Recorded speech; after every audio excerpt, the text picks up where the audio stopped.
जय श्री राधे, जय श्री श्याम। अब हम वाल्मीकि रामायण की बड़ी ही दिव्य कथा वर्णन करते हैं। सतानंद जी रघुनंदन से कहने लगे कि हे रघुनंदन, विश्वामित्र जी की ऐसी ऐसी दिव्य लीलाएं रहीं कि विश्वामित्र जी अब त्रिशंकु का यज्ञ करा करके पुष्कर की ओर तपस्या करने के लिए निकल गए। पुष्कर की ओर जब तपस्या कर रहे थे तो उसी समय राजा अम्बरीश, जो इक्ष्वाकु कुल के राजा हैं, राजा अम्बरीश ने यज्ञ की तैयारी करी और यज्ञ की तैयारी करते हुए जब यज्ञ का प्रारंभ हुआ तो इंद्रदेव उनका यज्ञ पशु चुरा करके ले गए। राजा अम्बरीश ने कहा कि महाराज, मेरा तो यज्ञ पशु चोरी हो गया, अब मैं क्या करूं? तो उसकी व्यवस्था के लिए वशिष्ठ जी ने कहा कि जाओ, जाकर के किसी ब्राह्मण पुत्र को ले आओ, जो कि एक विक्रय कर खरीद करके आप उसे लाओ, वो आप ही का पुत्र माना जाएगा और जिससे कि आप उसे यज्ञ पशु बना करके उसका प्रयोग यज्ञ में कर लेंगे। वशिष्ठ जी ने सब और ढूंढा, लेकिन हर किसी ने मना कर दिया। जब हर कोई मना करता गया, राजा अम्बरीश के पास जब कोई दूसरा प्रयोजन ना पड़ना तो पुष्कर की ओर वो ढूंढते हुए निकल पड़े। ब्राह्मण वंशों की तरफ ढूंढकर वो निकल रहे थे कि उसी समय ऋषि ऋष्टिक के उन्हें दर्शन हुए। ऋष्टिक मुनि के दर्शन कर देखते हुए उनसे कहा कि महाराज, आप अपने एक पुत्र को मुझे बेचें। तो ऋष्टिक मुनि ने कहा कि हमें अभाव है धन का, अभाव है भोजन का, इसी कारण से अपने पुत्र का विक्रय हमें करना पड़ेगा। ऐसा विचार कर उनकी पत्नी सत्यवती ने भी अपने एक पुत्र को विक्रय करने के लिए मन में मान लिया। अब क्या करे, बड़े पुत्र को बेचे नहीं, छोटे पुत्र को बेचे नहीं, तो बीच के पुत्र सुनसेप को बेचने का विचार किया। सुनसेप को विचार कर बेचा।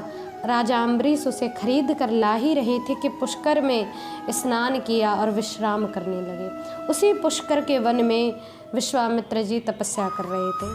तो विश्वामित्र जी जब स्नान करने आए तो सुनसेप की दृष्टि पड़ी। सुनसेप ने देखा और कहा, अपने मामा को पहचान लिया और प्रार्थना करी कि हे मामा श्री, आप मेरी रक्षा करें, ये मुझे यज्ञ पशु बना करके ले जा रहे हैं। उसी समय विश्वामित्र जी ने उसे इंद्रदेव आदि का मंत्र, रक्षा मंत्र सिखा दिया और कहा कि जाओ, यहाँ से लेकर के जब तक यज्ञ हो तब तक तुम इसी मंत्र का जाप करते रहना। सुनसेप ने उसी मंत्र का जाप किया। जब उसे यज्ञ में प्रयोग करने के लिए उद्यत हुए कि उसी समय इंद्रदेव वहाँ पर प्रकट हो गए।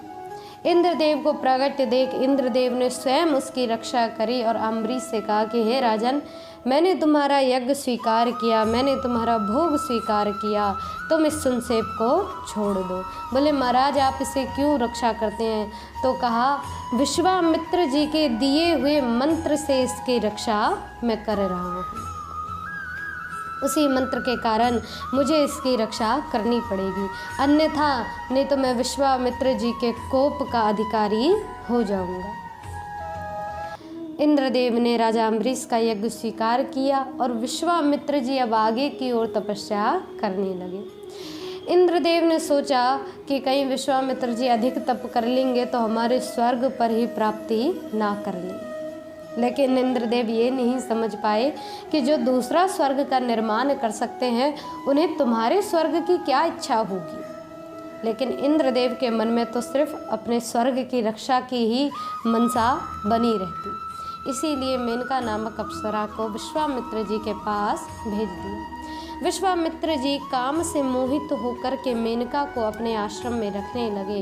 कई वर्ष बीत गए, हजारों वर्ष जब बीत गए, विश्वामित्र जी को जब होश आया तो विश्वामित्र जी मेनका की तरफ क्रोध से देखने लगे। मेनका चरणों में लौट गई, कहने लगी कि प्रभु, मेरी क्या गलती है? मैंने तो सिर्फ इंद्रदेव की आज्ञा का ही पालन किया है।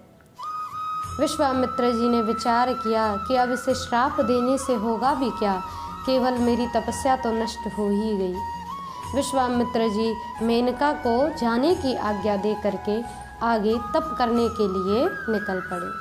आगे विश्वामित्र जी ने कई हजार वर्षों तक जब तपस्या करी तो ब्रह्मा जी उनसे प्रसन्न हुए और ब्रह्मा जी ने कहा कि राजन, अब आपको महर्षि पद की प्राप्ति होती है।